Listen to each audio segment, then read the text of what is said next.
Ma'am! Bakit, Yaya? Hay nako, nandito na naman yung pakialamerang katulong na yan.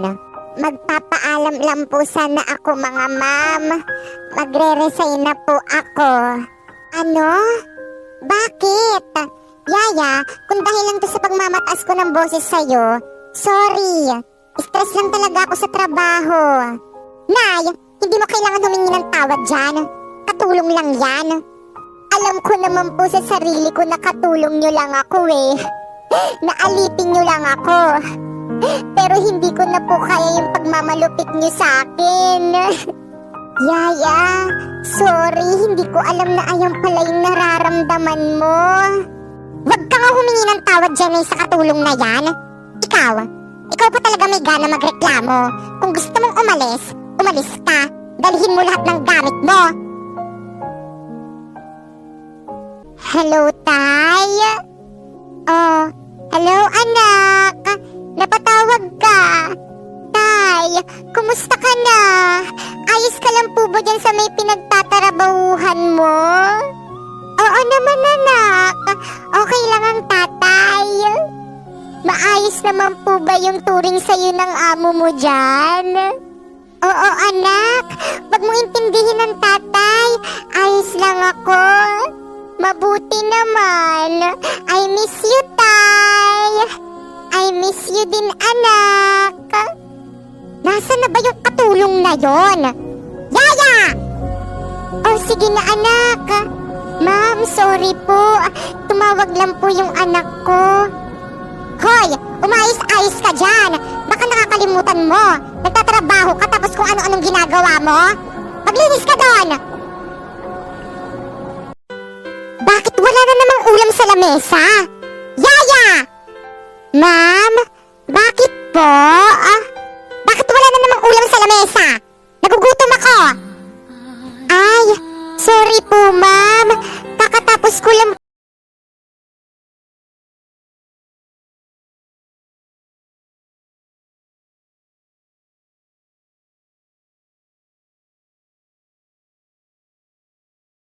Mga anak, paano ba yan?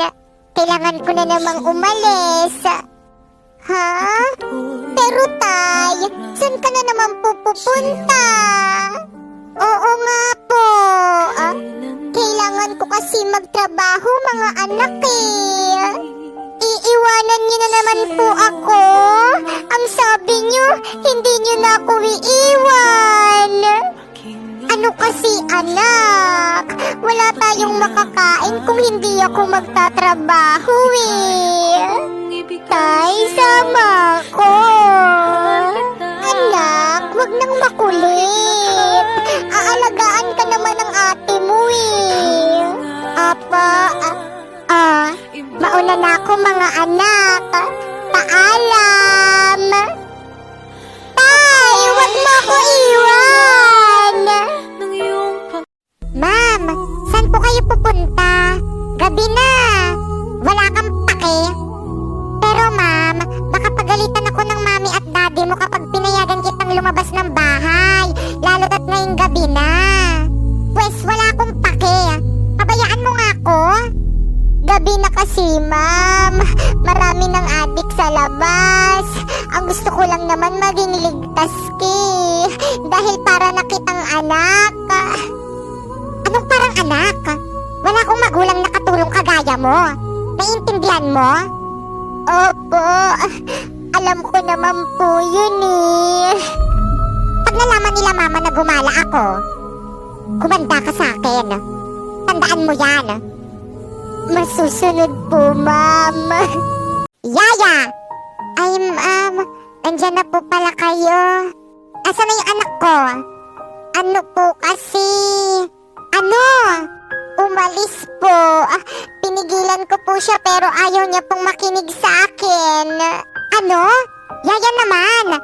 Alam mo namang oras na ng gabi tapos sinayaan mo lang na lumabas yung anak ko?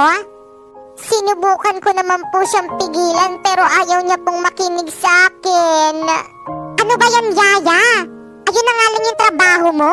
Ang pagbabantay sa anak ko tapos hindi mo pa nagawa ng maayos.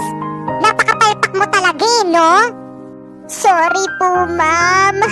Hindi na po mauulit. Talagang hindi na. Dahil kapag may nangyaring masama sa anak ko, kumanda ka sa akin. Tandaan mo yan. Sorry po talaga, ma'am. Anak, nandyan ka na pala. Saan ka galing? Umalis ka daw, sabi ni Yaya. Hay nako, nagsumbong na naman yung pakailamera nating Yaya. Wala po, diyan lang po. Alam mo namang oras na ng gabi tapos nagagala ka pa? Wala akong pake. Ano? Ginaganyan mo na ako, anak? Ikaw kasi, Nay. Napakapakailamera mo. Malaki na ako. Kaya ko na yung sarili ko. Anak, anong nangyari? Ba't ganyan ka na magsalita sa akin? Bakit, Nay? Kayo naman yung dahilan kung bakit ako nagkakaganto, Alam niyo, Nay, mas gusto ko pang kasama yung mga barkada ko kaysa sa inyo. Dahil nagagawa ko yung mga gusto ko. Pero anak, para rin naman sa ikabubuti mo tong ginagawa namin Hindi yan para sa akin. Anak. Hoy, Yaya. Halika nga rito.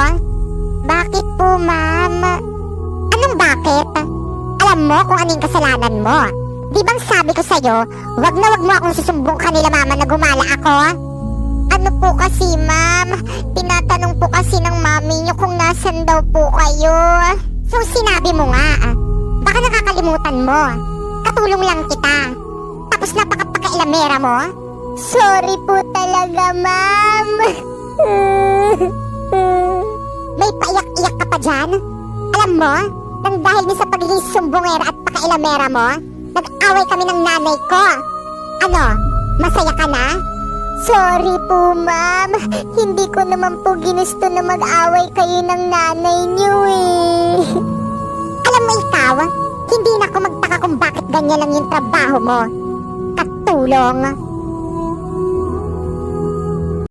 Hi, friend kong Earth! Oh, Saturn! Kumusta ka na? Ang ganda mo pa rin, Oo naman! Pretty talaga ako!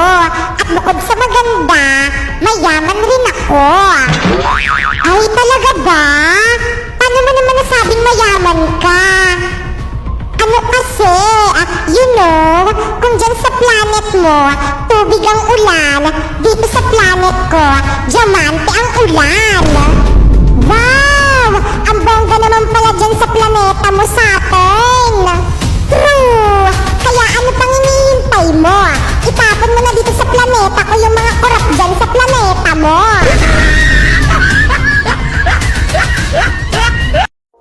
Sige lang mga tao!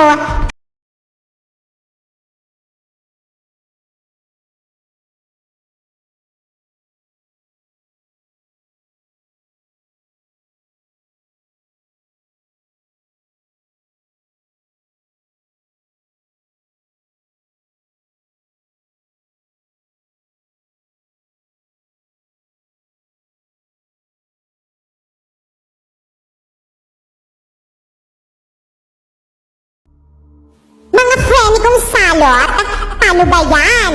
2021 na. Siguro naman, napuksa na ng mga tao si coronavirus.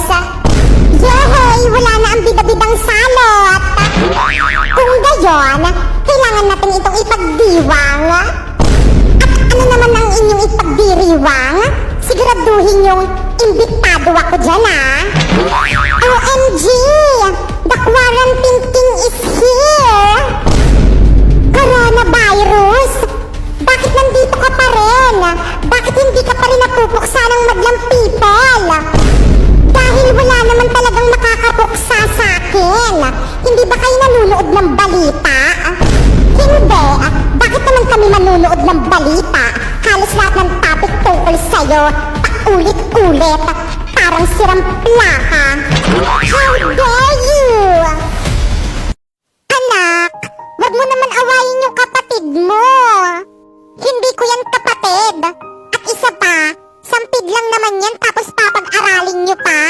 Nako, nagsasayang lang kayo ng pera. Pero, tay, tama naman po si ate. Sampid lang naman po ako sa pamilyang to. Kaya di ko po deserve na pag-aralin nyo. Buti alam mo, maglinis ka na lang dito sa bahay ng